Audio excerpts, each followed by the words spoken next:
वो पिछली क्लास को ही आगे बढ़ाते हुए, जो कि हमारी ट्रांसफॉर्मेशन की क्लास थी, उसी को आगे बढ़ाते हुए आज सेकंड क्लास इस पर होगी। ट्रांसफॉर्मेशन, जिसको बेटा मैंने कहा था कि रूपांतरण, क्या मैंने बताया था बेटा? रूपांतरण बताया था। और रूपांतरण का मतलब यही है कि किसी भी सेंटेंस के रूप को, यानी कि सेंटेंस के फॉर्म को चेंज कर दिया जाए। यही इतनी बात हम किसमें सीखते हैं? ट्रांसफॉर्मेशन में सीखते हैं। तो ट्रांसफॉर्मेशन में हम कह सकते हैं कि ट्रांसफॉर्मेशन एक ऐसी प्रक्रिया है जिसमें किसी भी सेंटेंस के रूप को बदला जाता है या फॉर्म को चेंज किया जाता है। अब सेंटेंस के फॉर्म को चेंज किया जाना, लेकिन इसकी कंडीशन क्या होती है कि सेंटेंस का फॉर्म बदले लेकिन उसके सेंस में कोई परिवर्तन नहीं होना चाहिए, यानी उसके अर्थ में कोई परिवर्तन नहीं होना चाहिए। इस प्रकार से हम कुल मिलाकर ये कह सकते हैं कंक्लूजन में कि ट्रांसफॉर्मेशन एक ऐसी प्रक्रिया होती है जिसमें किसी भी सेंटेंस के रूप को चेंज किया जाता है लेकिन उसके अर्थ में कोई परिवर्तन नहीं होना चाहिए। ठीक, तो आते हैं फिर इसमें हमने बताया था बेटा बहुत ऐसे टॉपिक्स मिलेंगे हमको, जिनमें सबसे एक टॉपिक मैंने आप लोगों को बताया था रिमूवल ऑफ टू। टू का रिमूवल करना, यानी कि एडवर्ब टू जो होता है जिसका अर्थ होता है बियॉन्ड ए प्रॉपर लिमिट। इस टू का क्या मतलब होता है बेटा? अगर हम समझेंगे तो इस टू का मतलब होता है beyond a proper limit. Beyond proper limit, यानी एक लिमिट होती है हर चीज की, अगर उस लिमिट को पार कर दिया जाए तो वो टू हो जाता है। जैसे मान लीजिए कि आपका कमरा है, जिस कमरे में आप बैठे हैं, तो उस कमरे में लोगों को रहने की व्यवस्था कितने लोगों की हो सकती है? मान लीजिए कि उस कमरे में 2 लोग रह सकते हैं, या मान लीजिए 3 लोग रह सकते हैं, या आपने बहुत ज्यादा किया कि चलिए आपके घर में रिलेटिव्स आए हैं, रिश्तेदार कई आए हैं, तो आपने 4 लोगों को भी रख लिया उसी रूम में। लेकिन अब ये तो चलिए ठीक है, और 4 से आपने 6 कर लेंगे, बहुत ज्यादा हो जाएंगे। और बहुत ज्यादा नहीं, आपने कर लिया उसी छोटे से कमरे में आपने 15 लोगों को रख लिया, कि मतलब अब 15 लोगों की व्यवस्था इसी में करनी है। तो क्या ऐसे 15 लोगों की व्यवस्था कर सकते हैं? नहीं कर पाएंगे। यानी कि जब चीजें एक लिमिट को पार करने लगे, जैसे हर चीज की एक लिमिट होती है, अगर उस लिमिट को पार करने लगो, बाइक चला रहे हो, बाइक चलाने की एक लिमिट होती है कि इतनी स्पीड से हम चलाएंगे। अब चलिए मान लीजिए हम चला रहे हैं, तो चलाने में हम क्या हो गया कि जैसे 30 के स्पीड से चल रहे हैं, बहुत धीरे हैं, कोई दिक्कत नहीं। 40 पे गए तो एक एवरेज है, और इसके बाद में अगर हम 50 पे चले जाते हैं तो चलिए तेज हम उसको कह सकते हैं। 60 पर चले गए तो ये कहा जाता है कि बहुत तेज है। लेकिन मान लीजिए कि आप 90 पे चल रहे हो, स्प्लेंडर लिए हो, 90 पे चलना चाहते हो, तो इसका मतलब क्या है? क्या ये टी डबल ओ हो जाएगा, फिर वहां पे बेटा टू हो जाएगा। इट्स टू मच, आप लोगों ने सुना भी होगा, इट्स टू मच। चीजें जब अधिक हो जाती हैं, लिमिट को पार कर जाती हैं, तो वहां पर होता है टू। और इसको बोलते हैं उचित सीमा से परे। क्या बोलते हैं? उचित सीमा से परे। कोई चीज जब उचित सीमा को पार कर जाए,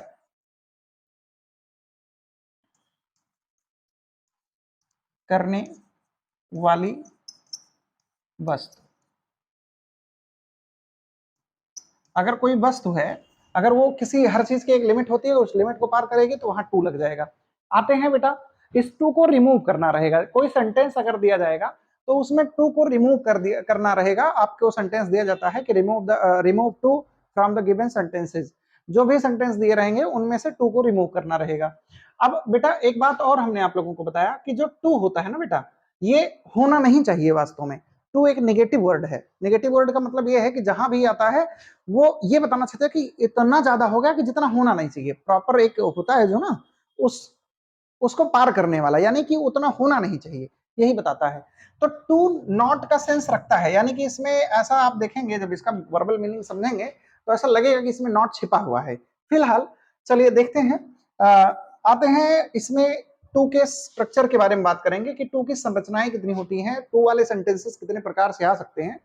तो मेनली आपके 4 प्रकार से सेंटेंसेस आ सकते हैं बेटा, जिसमें पहला स्ट्रक्चर है कि टू लगा रहेगा एडवर्ब टू, और उसके बाद में क्या लगा रहेगा बेटा? कोई एडजेक्टिव लगा रहेगा, क्योंकि टू जो होता है वो एडवर्ब होता है, और एडवर्ब के बाद में क्या आया है? एडजेक्टिव आया है। तो टू प्लस एडजेक्टिव होगा, उसके बाद में कोई इन्फिनिटिव लगा रहेगा। इन्फिनिटिव का मतलब क्या हो जाएगा कि टू प्लस भी फर्स्ट, टू प्लस भी फर्स्ट, वर्ब की फर्स्ट फॉर्म और उससे पहले टू लगा रहेगा। अगर इस प्रकार का केस आएगा तो उसमें से टू को रिमूव करना होगा। हाँ, एक चीज इसमें खास बात होती है कि सब्जेक्ट सिमिलर होता है। सब्जेक्ट सिमिलर का मतलब कि इसमें 2 प्रकार की क्रियाएं हो रही होंगी और दोनों क्रियाओं को करने वाला एक ही कोई सब्जेक्ट होगा। लेकिन हम आते हैं यहां पर, दूसरा सेंटेंस जो है, दूसरा स्ट्रक्चर जो है, उसमें टू प्लस एडजेक्टिव आएगा, फिर फॉर लिखा रहेगा, फॉर करके बाद कोई ऑब्जेक्ट रहेगा। बेटा अब की बार जो ना दूसरा वाला सेंटेंस दिया जा रहा है, इसमें इन्फिनिटिव जो वर्क होगा इसको करने वाला यही ऑब्जेक्ट रहा होगा, यानी कि बाद में ये सब्जेक्ट बन जाएगा। अभी इसको किस तरीके से बदलेंगे इसको बाद में दिखाएंगे।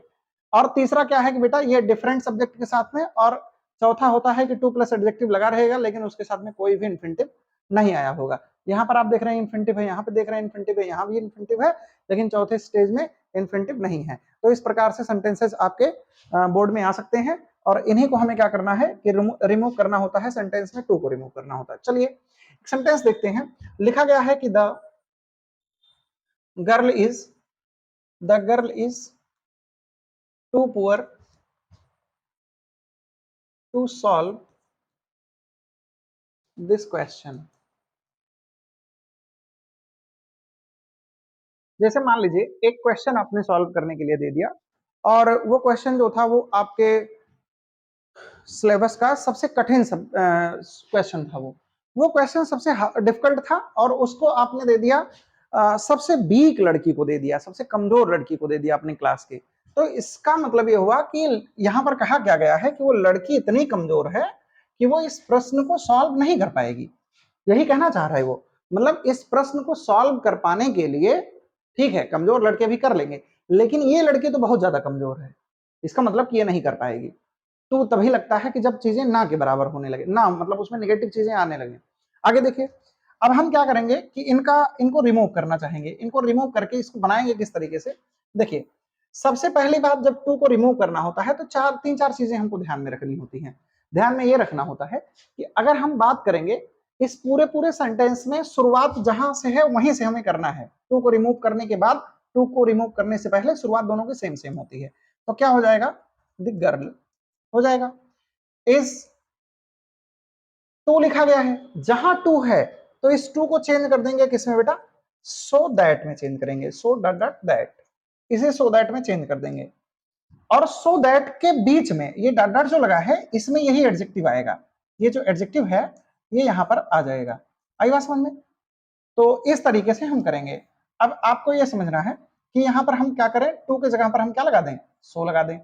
सो और फिर बीच में एडजेक्टिव यही आएगा, तो क्या हो जाएगा, सो पुअर। और क्या लगाएंगे हम इसके बाद बेटा, दैट। तो the girl is so poor that, और इसके बाद में जब इतना हम कर ले जाएंगे, दैट फिर हम ये सब कर ले गए, तो हम देखेंगे कि क्या दोनों जगह पर जो क्रिया सब्जेक्ट है, ये क्रिया यहाँ पर इज है, यहाँ पर क्रिया जो इन्फिनिटिव के रूप में आई है वो सॉल्व है। क्या कमजोर होना भी ये लड़की ही है, और क्वेश्चन को सॉल्व करने का काम भी वो लड़की ही कर रही है। दोनों का सब्जेक्ट सिमिलर है ना। अगर सब्जेक्ट सिमिलर है तो हम क्या करेंगे, इसी सब्जेक्ट के अकॉर्डिंग यहाँ पर कोई प्रोनाउन लगा देंगे। अब वहां गर्ल है तो गर्ल के लिए एक गर्ल होगी तो सी लगाइएगा, अगर एक से अधिक होती तो दे लगाएंगे। एक से अधिक होगा मतलब सिंगुलर है और कोई लड़की है तो क्या लगेगा, सी। और अगर यही प्लूरल होता, क्या होता, प्लूरल, तो यहाँ पर क्या लगता, दे लगता। समझ पा रहे हैं? तो ये बातें हैं। अब यहाँ पर हम सी लगा देंगे क्योंकि लड़की एक है। अब इसके बाद में हमें क्या करना होगा बेटा, हमें यह समझना होगा कि इधर जो सेंटेंस हमें ऊपर दिया गया है ये किस टेंस को आइडेंटिफाई कर रहा है, प्रेजेंट को या पास्ट को, है ना, प्रेजेंट को या पास्ट को। दो ही को करेगा, या तो प्रेजेंट करेगा या तो पास्ट। तो अगर प्रेजेंट होगा, अगर इधर प्रेजेंट होगा, अगर इधर प्रेजेंट होगा तो हम क्या करेंगे, यहां पर कैन लगा देंगे। अगर पास्ट होगा तो कुड लगाएंगे। बोले क्या लगेगा, यहां पे कैन लगेगा कि कुड लगेगा, कैन या कुड, कितने बच्चे बताएंगे? देखिए, तो कैन या कुड हम डिफाइन करेंगे, कैन लगेगा या कुड, इसके अकॉर्डिंग कि यहां पर क्या लगा है, इज लगा है। इज क्या पास्ट को दिखाता है या प्रेजेंट को दिखाता है? तो प्रेजेंट को दिखाता है। अगर प्रेजेंट को दिखाएगा तो कैन सही है, पास्ट को दिखाता तो कुड सही है, और है प्रेजेंट तो कुड नहीं लगेगा, क्या लगेगा, कैन। तो आते हैं फिर अब हम अगले चीज पर। ये कैन हो गया। जरा आप देखिए ये जो टू प्लस वर्ब की फर्स्ट फॉर्म आई है, टू प्लस भी फर्स्ट आया है, ये किस फॉर्म में है, मतलब निगेटिव है या अफर्मेटिव है ना। नॉट यहां तो नहीं लगा है। अगर यहां नॉट लगा होगा तो हम नहीं लगाएंगे, और नहीं लगा होगा तो हम लगा देंगे। दोनों में देखिए अंतर है, समझिए। अगर नॉट नहीं लगा होगा तो हम लगा देंगे, तो क्या लगा है? नहीं लगा है, तो हमें क्या करना होगा? नॉट लगाना पड़ेगा। तो यहां पर क्या लग जाएगा बेटा? नॉट। और देखिए ये 2 प्लस भी फर्स्ट जो लिखा गया है ये नॉन फाइनाइट है, इसको हम फाइनाइट बनाएंगे, फाइनाइट बनाएंगे तो 2 हटेगा, 2 हटेगा तो क्या लग जाएगा? Solve, first form. तो the girl is so poor that she can not solve, और क्या चीज सॉल्व करना है? तो दिस क्वेश्चन को सॉल्व करना है, दिस क्वेश्चन। समझ पा रहे होंगे बेटा? एक बार इसको देख लीजिए। सबसे पहले हमें करना है सब्जेक्ट जो है उसको लिखना है, वर्ब जो है उसको लिख देना है, फिर टू की जगह पर सो दैट लगाना है, बीच में एडजेक्टिव को लगा देना है। अगर दोनों को करने वाला, दोनों क्रियाएं जो है उसको करने वाला कोई एक ही सब्जेक्ट है तो हम क्या करेंगे? इस सब्जेक्ट के अकॉर्डिंग कोई प्रोनाउन लगा देंगे। ठीक, तो लड़की ही वो काम कर रही है, आगे वाला भी, तो इसका सब्जेक्ट क्या हो जाएगा? सी हो जाएगा। और इसके बाद में कैन लगा इसलिए क्योंकि उधर प्रेजेंट है, प्रेजेंट है तो कैन, पास होता तो कुड। नॉट नहीं लगा था, नॉट हमने लगा दिया। वर्ब की फर्स्ट फॉर्म, यही जो क्रिया लिखी गई है इन्फिनिटिव में उसी को टू हटा दीजिएगा और क्या लगा दीजिएगा? वर्ब की फर्स्ट फॉर्म लगा दीजिएगा, और जो बचा रहेगा उन सारे शब्दों को आगे नोट कर दीजिएगा, बात खत्म। आगे आते हैं दूसरे सेंटेंस पे। लिखा गया है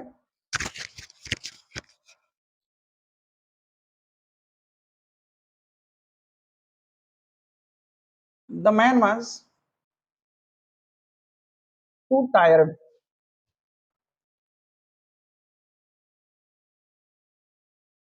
टू वर्क एनी मोर। कोई आदमी है बहुत ज्यादा थक गया है, कोई आदमी है बेटा बहुत ज्यादा थक गया है। अब आप उससे कह रहे हो कि और काम करो और काम करो, तो ये कहा जा रहा है, कोई आके कह रहा है कि भैया वो आदमी इतना ज्यादा थक गया है कि और ज्यादा काम वो नहीं कर पाएगा। तो इसका मतलब ये है कि the man was too tired to work any more. इसका मतलब ये है कि हम क्या करेंगे बेटा? यही आदमी द मैन और वज है। अब यहाँ पर देखो वज आया है, तो वज आया है तो हम भी वज लिख देंगे यहाँ पे।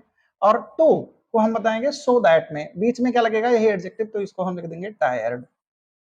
The man was so tired that, समझ पा रहे हैं बेटा? सो और दैट के बीच में एडजेक्टिव आया है। ठीक, देख लीजिए। तो the man was so tired that. अब यहाँ पर बेटा वही लड़का वही आदमी यहाँ पर भी काम करेगा, तो ही कैन की कुड। अब बताएं यहाँ पे कैन तब होता जब प्रेजेंट होता, लेकिन पास्ट है, वाज पास्ट है, तो क्या लगेगा? कुड। कुछ बच्चों के दिमाग में आ रहा होगा कि सर पिछली बार वाले में कैन लगा था, कैन इसलिए लगा था क्योंकि वहां प्रेजेंट था, यहाँ पास्ट है, पास्ट है तो क्या लगेगा? कुड। नॉट नहीं लगा यहाँ पर भी, तो नॉट हम लगा देंगे। ही कुड नॉट वर्क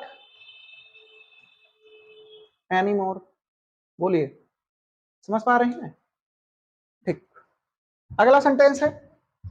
यहां से देखिए टू टू यहाँ लगा था, यहाँ अब नहीं लगा है, रिमूव हो गया। एक अगला सेंटेंस है,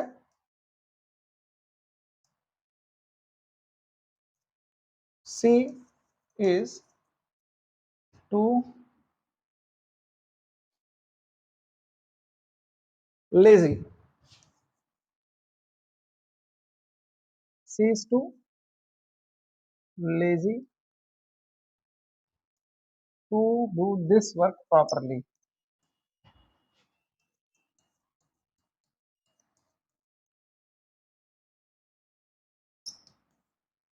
अब देखिए क्या लिखा गया है, she is too lazy to do this work properly.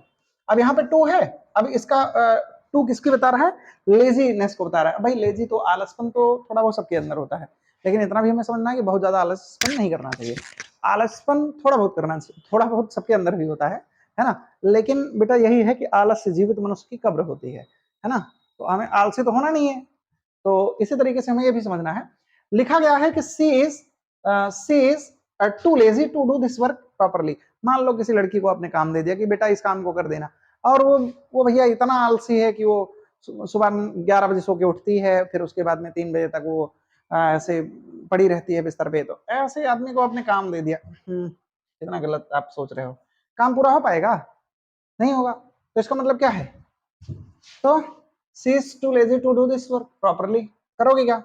C is, to को जगह पे क्या लगाओगे? सो दैट लगाओगे। सो दैट बीच में क्या आएगा? Lazy. She is too lazy that, sorry she is so lazy that she, वही लड़की की बारे में बात कर रहे हैं।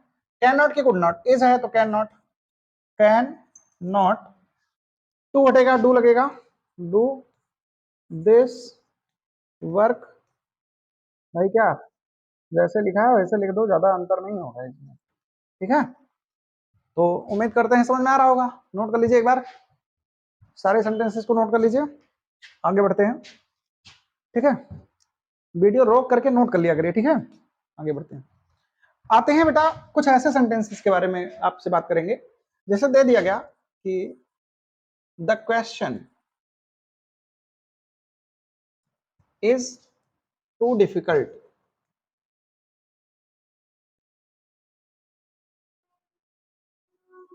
फॉर हिम टू सॉल्व, ऐसे दे दिया गया। अब यहां पर कहा जा रहा है कि क्वेश्चन कोई दे दिया गया है और वो बहुत ज्यादा डिफिकल्ट था। किसके लिए? एक लड़का है कोई, ही है, उसी के लिए। तो हिम माने उसके लिए, कोई लड़का है उसके लिए बहुत ज्यादा डिफिकल्ट था सॉल्व कर पाने के लिए, कि उस लड़के को अगर सॉल्व करने के लिए दोगे तो वो कतई नहीं कर पाएगा, एकदम नहीं कर पाएगा, है ना। अब देखो भाई, तो अब हम इसको क्या करेंगे, इंटरचेंज करेंगे, टू को रिमूव करेंगे। अब टू को रिमूव कौन सा किया जाए, वाइट। देखो, अब देखिए क्या है, the question is too difficult for me to solve. करेंगे क्या, द क्वेश्चन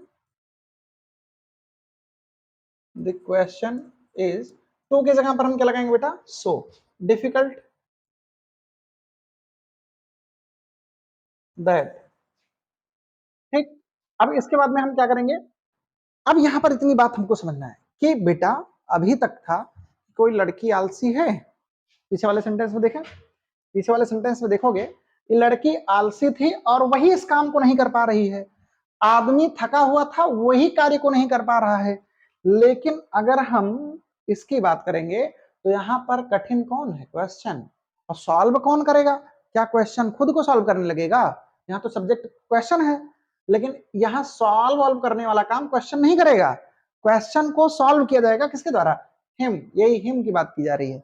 समझ पा रहे हैं? ये ऑब्जेक्ट था, ऑब्जेक्ट था तो इसको हम क्या बनाएंगे, सब्जेक्ट बनाएंगे। यही फॉर करके जो ऑब्जेक्ट लगा रहेगा ना, इसको हम सब्जेक्ट बना देंगे। लेकिन सब्जेक्ट जब बनाएंगे तो ये प्रेपोजिशन हट जाएगा, फॉर हट जाएगा, तो क्या लगेगा, हिम का सब्जेक्ट क्या हो जाएगा, ही। समझ पा रहे हैं?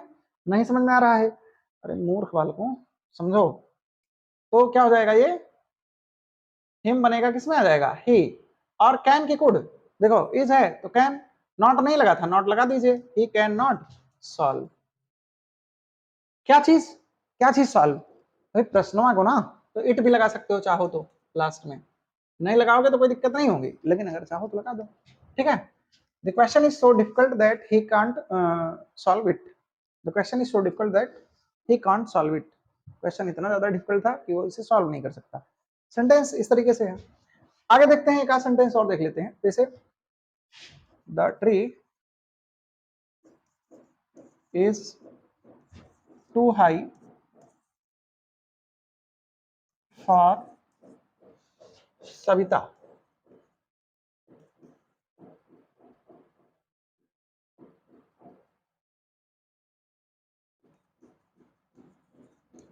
टू क्लाइम अप,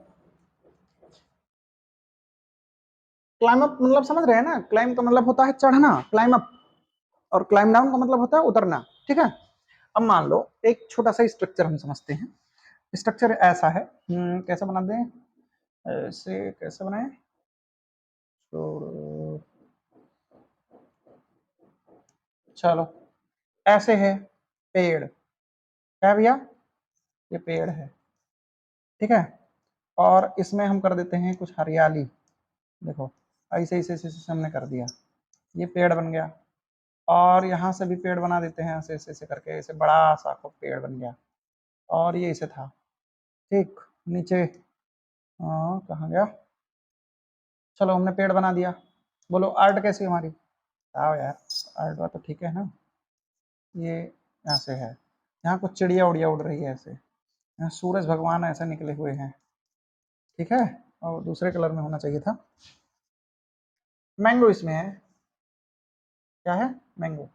ठीक, अब यहाँ पे एक थी लड़की है, क्या नाम है उसका, सविता।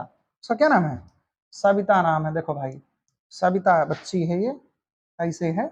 कोई किसी का नाम होगा तो बुरा मत मानिएगा, ऐसे सविता बच्ची हैं, ऐसे ऐसे, हम्म हम्म, और इसके बाद में इनका ये बाल है ऊपर। पेड़ जैसा वाल है, ठीक है। अब ये सोच रहे हैं कितना बड़ा ऊंचे पेड़ पे चढ़ जाया जाए, पेड़ पे कभी चढ़ी नहीं है तो चढ़ नहीं पाएंगी। अगर नहीं चढ़ पाएंगी तो ये कहा जाएगा कि सविता के लिए ये पेड़ बहुत ऊंचा है चढ़ने के लिए, सविता के लिए, सबके लिए नहीं। और कोई मान लो एक थी बगल, ये पिंकू है, ये पिंकू ऐसे है और ये झोखरा टाइप का बाल रखा है ऐसे, ये पिंकू खट से चढ़ गया, आया टक टक टक चढ़ गया, आम तोड़ के लेके चला गया। इसका मतलब इसके लिए इजी था, लेकिन इसके लिए नहीं इजी, ये नहीं चढ़ पाएगी। ठीक है, तो समझो मतलब बात कुछ ऐसी है कि पेड़ ऊंचा है सबके लिए नहीं, किसके लिए? सविता के लिए। क्या करने के लिए? चढ़ने के लिए। यानी पेड़ इतना ज्यादा ऊंचा है कि सविता नहीं चढ़ पाएगी। करोगे क्या? The tree is so high that, कौन भैया?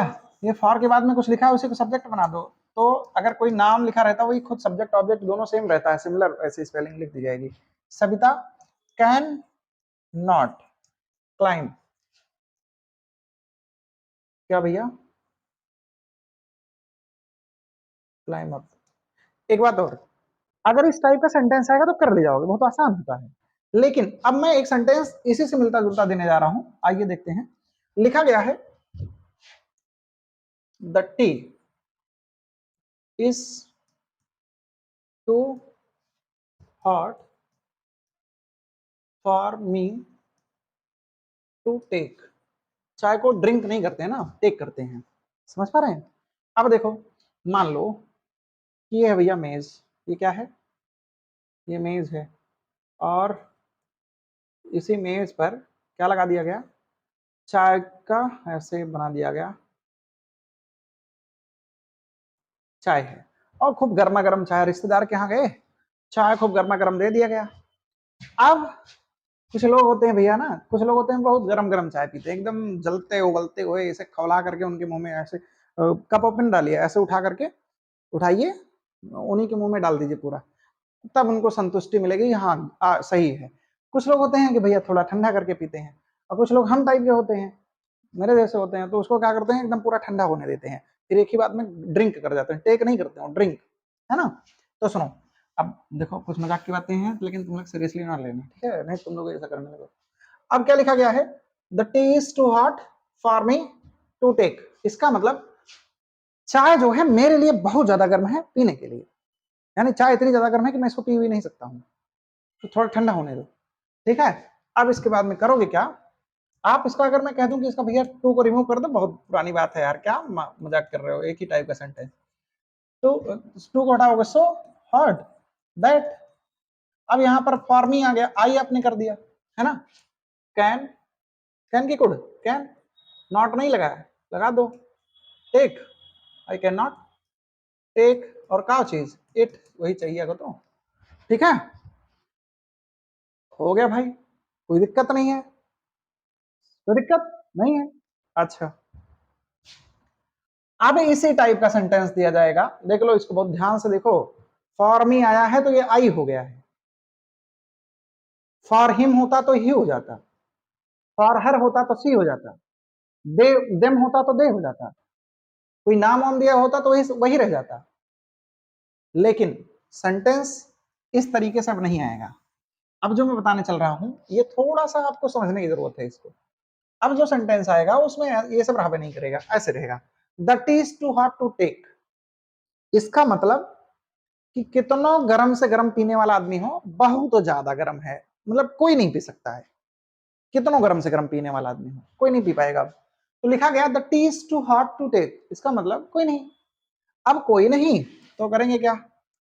द टी, सुनो, the tea is so hot, समझो बढ़िया से ध्यान से, दैट।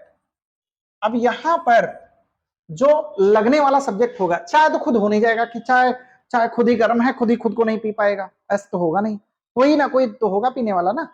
तो कुछ दिया रहता है तो उसी को सब्जेक्ट, ना दिया रहे, डिसिमिलर सब्जेक्ट हो और ना दिया रहे, तो आप मान लीजिएगा एन, क्या मान लीजिएगा? एनीवन, क्या मान लीजिएगा? Anyone, anyone.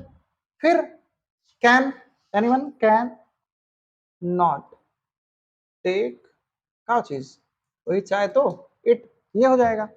लेकिन बेटा यहां से आप दो तरीके से बना सकते हो, दो, कितने तरीके से, दो। Anyone can not take it, अगर बेटा आप जानोगे तो एनी प्लस नॉट मिल करके क्या बनाते हैं, नो बनाते हैं। तो जहां एनी प्लस नॉट है उसको नो लिख दो यहां पर, तो हो जाएगा नो वन। दूसरा तरीका क्या है कि नो वन, या फिर नन भी लिख सकते हो, नन कैन। अब देखो एक बार नॉट जाकर के वहां लग गया नो में, तो दोबारा थोड़ा ना लगेगा कि दोबारा नॉट लगा दो, कैन नॉट टेक इट, समझ पा रहे हैं। तीसरा है क्या, एक तीसरा है कि इसको पैसिव बना दिया जाए। पैसिव बनाने का मतलब समझ रहे हैं, कभी कभार ऐसा दे देता है कि आपको पैसिव में दिया रहेगा, कंफ्यूज होने की जरूरत नहीं है। इसी इट को उठा करके सब्जेक्ट बना लो, इट आगे आ जाएगा। पैसिव तो बनाना जानते हो ना। इट कैन नॉट था, कैन नॉट है, तो आप क्या कर दीजिए, कैन नॉट बी बना दीजिए, कैन नॉट बी। और इसके बाद में लेकिन पैसिव वॉइस में थर्ड फॉर्म लगता है, तो take to taken, it can not be taken. और इसके बाद में आप क्या करोगे, by anyone, by someone, by people, by public, ये सब लिखा नहीं जाता है, हो गया। तो इट कांट बी टेकन, इसको पिया नहीं जा सकता है, चाहे इतनी गर्म है इसको पिया नहीं जा सकता है। तो ये हमारा एक नेक्स्ट टाइप है ना, अगला प्रकार है, समझ सकते हैं। तो उम्मीद करते हैं कि समझ में आया होगा, है ना। अच्छा, एक सेंटेंस और देखते हैं।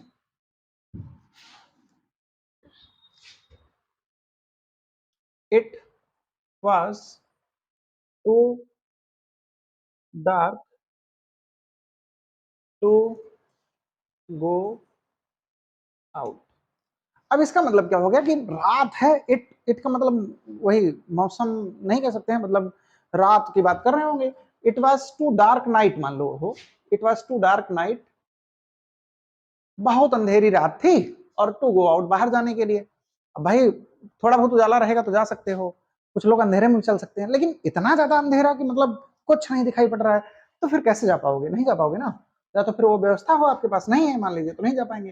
तो क्या हो जाएगा, it was so dark night। देखिए डार्क के साथ में जो नाउन लगा है उसको लिख दीजिए, दैट, ठीक है। अब यहां पर कोई नहीं आया, तो तीन तरीके से मैंने बताया, याद रखना।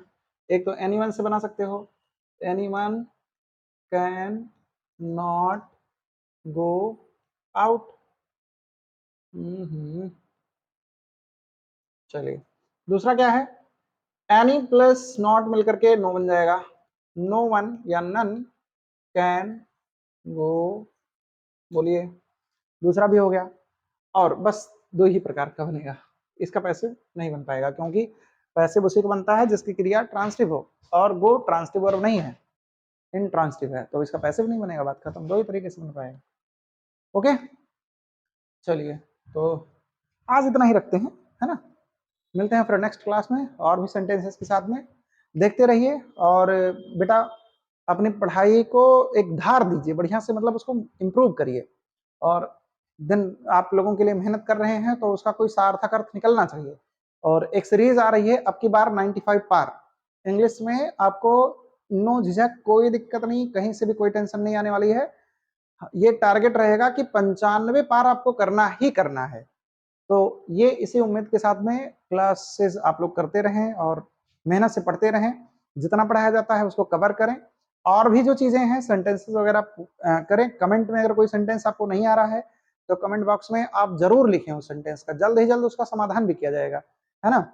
और और ये भी बताएं कि सर इस टॉपिक में आपको जिस टॉपिक में ज्यादा समस्या लग रही है उसको कवर करने का पहले प्रयास किया जाएगा। तो जो भी अपना सलाह सुझाव है तो उसको आप दे सकते हैं। और इन्हीं के साथ में थैंक यू फॉर क्लास, देखते रहिए।